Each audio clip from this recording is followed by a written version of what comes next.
Hello guys, চলে এলাম একটা মিনি ব্লগ নিয়ে। তোমরা তো জানোই আমি কয়েকদিন আগে মানে বিশ্বকর্মা পুজোর দিন গেছিলাম চাকদাতে।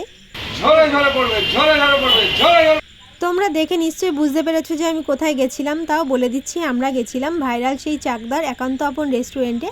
অনেক দিন ধরেই ভাবছিলাম যাব, অবশেষে গেলাম। আর এই যে সেই খাসি যেটা ঝরে ঝরে পড়ে, আর এনাকে তো সবাই চেনো, মুম্বাইয়ের ফেমাস ইউটিউবার। আর তারপর চলে এসছে আমাদের অর্ডার চিকেন ললিপপ।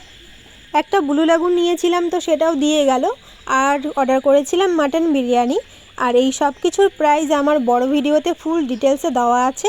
তোমরা যারা আমার বড় ভিডিওটা দেখোনি, তোমরা চাইলে দেখে আসতে পারো, আশা করি ভালোই লাগবে। আমরা মাটন বিরিয়ানি ফুল নিয়েছিলাম। আর আলুর সাইজটা দেখো, 2 পিস মাটন ছিল আর একটা ডিমও ছিল সাথে। আর এই যে দেখো মাটনের পিসটা জাস্ট অসাধারণ ছিল খেতে। আমার তো এখনই জিভে জল চলে আসছে। আর ভিডিওটি ভালো লাগলে অবশ্যই সাবস্ক্রাইব, লাইক, শেয়ার, কমেন্ট করো।